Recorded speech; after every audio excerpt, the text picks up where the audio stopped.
Hello student, welcome back to my channel Samrat academy. Student, मेरा नाम आकाश और जितने बच्चे क्लास 10th में हैं और 2023 बोर्ड एग्जाम देने वाले हैं उनके लिए वीडियो बहुत ही ज्यादा इंपॉर्टेंट है। आज मैं आप लोगों का विज्ञान को कुछ ऐसे प्रश्न मैं आप लोगों को बताने वाला हूं जो प्रश्न हमेशा एग्जाम में जरूर उसको पुटअप करता है एग्जामिनर। ठीक है, और आपका जो मॉडल पेपर उसमें भी देखने को सारे प्रश्न मिले हुए हैं। ठीक है, जो कि बहुत ज्यादा इंपॉर्टेंट है।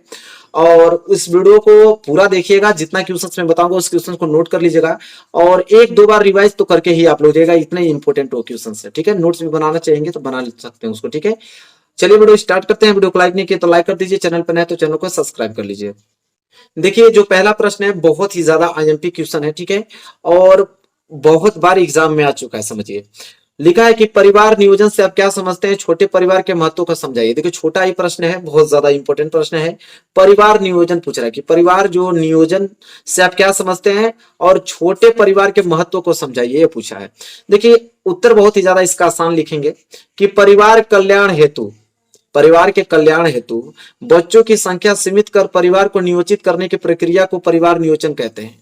यदि परिवार में बच्चों की संख्या सीमित होगी तो वह परिवार अधिक सुखी जीवन तथा अच्छा रहन सहन रख सकेगा। आपको भी मालूम है कि परिवार के कल्याण के लिए यह नियोजन चलाया गया है। जितने बच्चे आपके कम होंगे उतने उनके रहन सहन के लिए सुविधाएं आप दे सकते हैं, उनके अच्छे परवरिश कर सकते हैं, आप उसको अच्छे स्कूल में पढ़ा सकते हैं जितने बच्चे आपके कम होंगे। एक तो आप पुअर फैमिली से बिलोंग करते हैं, 4-5 बच्चे हो जाएंगे, सबको आप एक बराबर समान देख नहीं पाओगे, आप अच्छे से परवरिश नहीं कर पाओगे। इसलिए परिवार नियोजन यह चलाया गया कि आप अपने परिवार को कल्याण को देखते हुए, अपने सुख सुविधाओं को देखते हुए आप उस रेंज में आप बच्चे पैदा करें, एक दो, जिसका रहन सहन आप अच्छे से कर पाओ, उसी को परिवार नियोजन कहते हैं। ठीक है, क्लियर हो गया कि नहीं? कितना सिंपल टॉपिक है, आम भाषा में इसको अभी आप उत्तर लिख सकते हो अपने तरीके से। चलो दूसरा प्रश्न की बात करें जो कि बहुत ही काफी इंपॉर्टेंट है, वही है कि जनसंख्या नियंत्रित करने के लिए इसकी विभिन्न विधियों का वर्णन कीजिए। कह रहा है कि जो जनसंख्या बढ़ रही है उसको हम नियंत्रित कैसे करें, इसके लिए विभिन्न विधियों का वर्णन करने के लिए पूछा है। आंकी देंगे उत्तर इसका कैसे, बहुत सारा कारण है इसका। देंगे कि किसी क्षेत्र विशेष में जनसंख्या का उस स्थिति तक बढ़ जाना, उस क्षेत्र में उपलब्ध खाद्य सामग्री व जल तथा अन्य प्राकृतिक संसाधन उस जनसंख्या के लिए अपर्याप्त हो जाए, जनसंख्या विस्फोट कहलाता है। देखिए, जनसंख्या विस्फोट का मतलब ये चीज होता है कि जनसंख्या इतनी बढ़ जाना है कि उसके लिए कोई भी चीज उपलब्ध कराने में क्या हुआ, कम पड़ जाए। जैसे जल हुआ और खाने पीने की सामग्री हुई, खाद वगैरह हुआ, तो एक सीमित में आता है।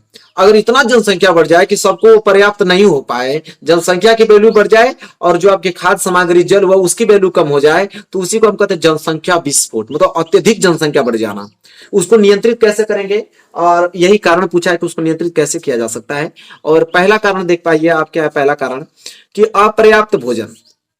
क्या है? अपर्याप्त भोजन, कुपोषण आदि के कारण बच्चों की मृत्यु दर बढ़ना तथा दुर्बल उन्नति उत्पन्न होना। कह रहा है कि अगर जनसंख्या बढ़ेगी तो भाई जाहिर सी बात है कि भोजन अपर्याप्त ही होगा, सबको उतना अच्छे से भोजन नहीं मिल पाएगा। कुपोषण आदि के कारण बच्चों की मृत्यु दर क्या हो जाएगा, बढ़ना, तथा दुर्बल सन्नति उत्पन्न होना, यह आपका कारण है। ठीक है, आगे बात करें दूसरा कारण। देखिए क्या लिखा है कि अपर्याप्त आवासों के कारण गंदे स्थानों पर रहना। अगर जनसंख्या ज्यादा होगी तो आप घर में रह नहीं पाओगे। जैसे एक छोटा घर है जिसमें 2 बच्चे रह सकते हैं, आपके पास 5 बच्चे हैं, तो कैसे आप एडजस्ट करोगे? तो आप बाहर सुलाओगे, कहीं और सुलाओगे तो गंदगी बढ़ेगी, गंदगी के स्थानों पर सुलाओगे तो बीमारियां बढ़ जाएंगी। ठीक है, बीमारियां फैलने लगेंगी। इसके बारे में बात करें तीसरा कारण, तीसरा है कि अपर्याप्त वस्त्रों तथा साधनों के कारण विषम परिस्थितियां, भीषण गर्मी व सर्दी में अकाल मृत्यु। कह रहा कि अपर्याप्त अगर वस्त्र, उनको ठंडी में पूरा आप वस्त्र नहीं दे पाओगे तो काफी ठंडी और सर्दी के कारण, गर्मी के कारण अकाल उनकी मृत्यु हो सकती है। अगर उनके सही टाइम पे सुधार देख पा रहे हैं, ठंडी में आप लोगों को ज्यादा ठंडी लगने लगती है तो आप स्वेटर वगैरह, कोट वगैरह चाहिए कि नहीं चाहिए, तो पूरा आप उसको सुविधा नहीं दे पाएंगे बच्चों को, तो भाई ठंडी लगेगी। अत्यधिक गर्मी है तो उनके कारण उनका अकाल मृत्यु हो सकता है। ठीक है, इसके बाद हम बात करें चौथा पॉइंट को लेकर। चौथा है कि अपर्याप्त रोजगार। क्या लिखा है? अपर्याप्त रोजगार के अवसरों के कारण बेरोजगारी जो मानसिक तनाव व अपराधों को बढ़ावा देती है। ठीक है, कर अपर्याप्त रोजगार, एक तो रोजगार आपके पास नहीं है, रोजगार नहीं मिल पाएगा, उसके लिए उसके कारण बहुत सारी बेरोजगारी, मानसिक तनाव, अपराधों बढ़ावा होगा। अगर आपको कोई पैसा नहीं देगा, आपके पास कोई रोजगार नहीं है, तो आप कत्ल करोगे, मारोगे, चोरी करोगे, यही ना काम करोगे, पैसा कमाओगे। इतना सारा कारण हो सकता है। ठीक है, देखिए इसके लिए करना क्या पड़ेगा, देखिए इसके रोकने के उपाय क्या है ये भी हमें देखना पड़ेगा, ठीक है। ये दीर्घ उत्तरीय प्रश्न मैं आप लोगों को बता रहा हूँ, दीर्घ उत्तरीय, जो कि 6 नंबर के लिए पूछे जाएंगे। तो देखिए इसके रोकने के लिए उपाय भी तो होना चाहिए। देखिए जनसंख्या वृद्धि को रोकने के निम्नलिखित बचाव है, कौन कौन से बचाव हैं वो देखते हैं भाई। पहली बात यह है कि शिक्षा की सुविधाओं का अत्यधिक विस्तार होना चाहिए। पहली बात कि शिक्षा जो है हम लोगों का, जो मार्केटिंग चल रही है भाई, इतना पैसा लग गया बच्चों को पढ़ाया जा रहा है, उसके अत्यधिक विस्तार होना चाहिए ताकि कम पैसे में भी आदमी शिक्षा प्राप्त कर पाए। नहीं तो जो गरीब घर के बच्चे होंगे उतना फीस एफर्ट नहीं कर पाएंगे, उतना फीस नहीं दे पाएंगे, ठीक है। दूसरा है कि प्रति परिवार बच्चों की संख्या निर्धारित की जानी चाहिए। प्रति परिवार मतलब कह रहा है कि एक परिवार में फिक्स कर देना है कि आपको 2 ही बच्चे पैदा करने हैं, इसके बाद ज्यादा बच्चा पैदा करोगे तो अपराध घोषित हो जाएगा, ठीक है। उसके लिए फाइन भरना पड़ेगा, जो भी उसके लिए पॉसिबिलिटी है बना सकते हैं। फिर कह रहा है विवाह किया हुई स्त्रियों के लिए कम से कम 21 वर्ष, ये बहुत ज्यादा इंपॉर्टेंट है। कम से कम स्त्री के लिए तो 21 वर्ष होना ही चाहिए। क्या हो रहा है कि कम एज में ही बच्चे लोग शादी करते रहे, ठीक है, लड़कियों का अपने। समझ लीजिए कि 18 वर्ष हुआ नहीं शादी, 15 वर्ष 16 वर्ष की उम्र में ही शादी हो जा रही है। तो हालांकि एक सीमित बन जाएगा कि आधार कार्ड से देखकर कि 21 वर्ष की लड़की हो जाएगी तभी उसकी शादी होगी, तो समझ लीजिए उसके लिए जनसंख्या भी कम होगी।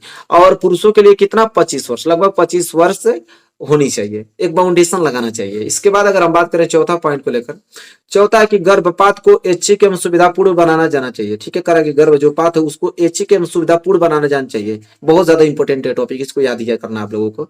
फिर करा परिवार कल्याण कार्यक्रमों को अधिक प्रभावी बनाना चाहिए, जो परिवार कल्याण कार्यक्रम है उनको अधिक प्रभावी बनाना चाहिए ताकि वो अपने सुख सुविधाओं को अच्छे से मेंटेन कर पाए, ठीक है। ये सारी चीजें हैं जनसंख्या वृद्धि को रोकने के बचाव। आगे हम देखेंगे तीसरा प्रश्न जो कि बहुत ही ज्यादा खास है, और इस प्रश्न को देखिए क्या प्रश्न बोल रहा है, बहुत ज्यादा इंपॉर्टेंट प्रश्न है कि निषेचन क्या है और वाय एवं आंतरिक निषेचन में अंतर बताइए। देखिए वाय एवं आंतरिक निषेचन में अंतर, तो देखिए युग्मकों में एक नर होता है एक मादा, उसी के संलयन से तो होता है। कह रहा युग्मकों एक नर एक मादा के संलयन को हम क्या कहते हैं, निषेचन। उनके मिलने को, उनकी प्रक्रियाओं को, उनके शारीरिक संबंध को हम क्या कहते हैं, निषेचन कहते हैं।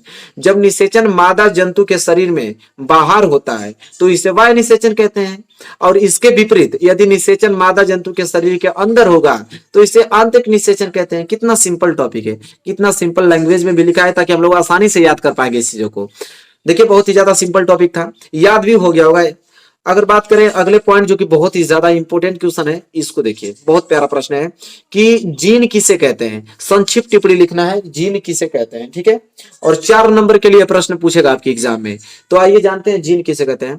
क्या है कि सभी जीवों में आनुवंशिक लक्षणों का नियंत्रण एवं संचरण आनुवंशिक इकाइयों द्वारा होता है। सही बात है, क्योंकि जो भी सभी जीव है उसमें आनुवंशिक लक्षण के नियंत्रण एवं संचरण आनुवंशिक इकाइयों द्वारा ही होता है।